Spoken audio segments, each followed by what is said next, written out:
ପିଲାମାନେ କେମିତି ଅଛ? ଆଶା କରେ ସମସ୍ତେ ଭଲରେ ଥିବ।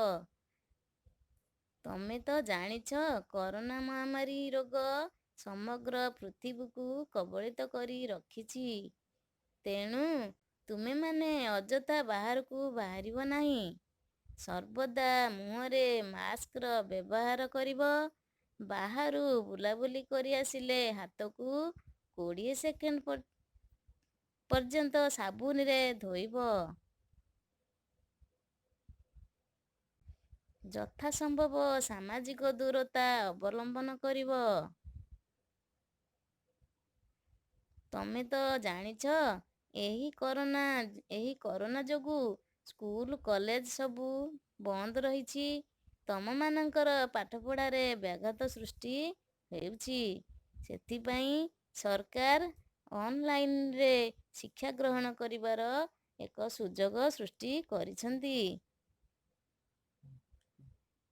କହିଲ ପିଲାମାନେ, ବର୍ତ୍ତମାନ କି ଋତୁ ଚାଲିଛି?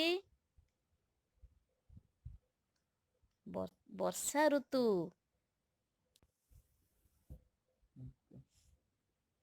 ବର୍ଷା ଦିନରେ ବହୁତ ବର୍ଷା ହୁଏ। ଆଚ୍ଛା କହିଲ, ଅଧିକ ବର୍ଷା ହେଲେ କ'ଣ ହୁଏ? ଚାରିଆଡ଼େ ପାଣି ପୂରିଯାଏ।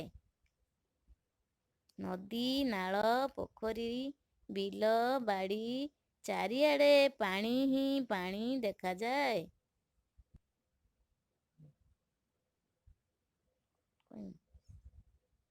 ଆଜି ଆମେ ନଦୀ ବଢ଼ି ରଚନା ବିଷୟରେ ଆଲୋଚନା କରିବା। କହିଲ ଦେଖି ପିଲାମାନେ, ତୁମ ଗାଁର କେଉଁ ନଦୀ ପ୍ରବାହିତ ହେଉଛି?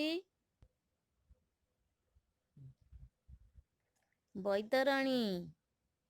ସେହିପରି ଆମ ଓଡ଼ିଶାରେ ପ୍ରବାହିତ ହେଉଥିବା ଆଉ କେତୋଟି ନଦୀର ନାମ କହିଲ? କହିପାରିବ ତ? ସେଗୁଡ଼ିକ ହେଉଛି ମହାନଦୀ, ବ୍ରାହ୍ମଣୀ, ବୈତରଣୀ, ଋଷିକୁଲ୍ୟା, ବଂଶଧାରା, ବୁଢ଼ାବଳଙ୍ଗ, ସୁବର୍ଣ୍ଣରେଖା, କୁଆଖାଇ, ଦପ୍ତା ପ୍ରଭୃତି। ଏହି ନଦୀମାନଙ୍କର ମଧ୍ୟ ଅନେକ ଉପନଦୀ ଓ ଶାଖା ନଦୀ ରହିଛି। ଉପର ମୁଣ୍ଡରେ କ୍ରମାଗତ ଭୀଷଣ ବର୍ଷା ହେଲେ ନଦୀରେ ବନ୍ୟା ଆସିଥାଏ। ନଦୀ ଜଳସ୍ତର ବୃଦ୍ଧି ଘଟେ।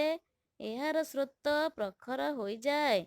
ନଦୀକୂଳ ଲଙ୍ଘନ କରି ଉଭୟ ପାର୍ଶ୍ୱକୁ ଜଳମଗ୍ନ କରେ। ଦେଖିଲ ତୁମ ସ୍କ୍ରିନ ଉପରେ କି ଚିତ୍ର ଦେଖାଯାଉଛି? ଏହା ହେଉଛି ନଦୀ ବଢ଼ିର ଦୃଶ୍ୟ। ଏ ଦୃଶ୍ୟ ଅତି ଭୟଙ୍କର ଓ ମର୍ମବିଦାରକ ଅଟେ। ଚାରିଆଡ଼େ ପାଣି ଦେଖାଯାଉଛି। ବଡ଼ ବଡ଼ ଗଛ ପାଣିରେ ଭାସିଯାଆନ୍ତି। ବନ୍ଧବାଡ଼ ଭାଙ୍ଗିଯାଏ। ପ୍ରଖର ସ୍ରୋତରେ ଗଛଲତା, ଘରଦ୍ୱାର, ଅସବାବପତ୍ର, ପଶୁପକ୍ଷୀ, ମନୁଷ୍ୟ ଇତ୍ୟାଦି ଭାସିଯାଆନ୍ତି। ଜୀବନ ବିକଳରେ ଲୋକମାନେ ଚାଳ ଉପରେ, ଛାତ ଉପରେ ଆଶ୍ରୟ ନେଇଥାନ୍ତି। ଓଡ଼ିଶାର ବନ୍ୟା ସମସ୍ୟା ଅତି ଭୟଙ୍କର। ଏପରି କୌଣସି ବର୍ଷ ନାହିଁ ଯେଉଁ ବର୍ଷ ବନ୍ୟା ନାହିଁ।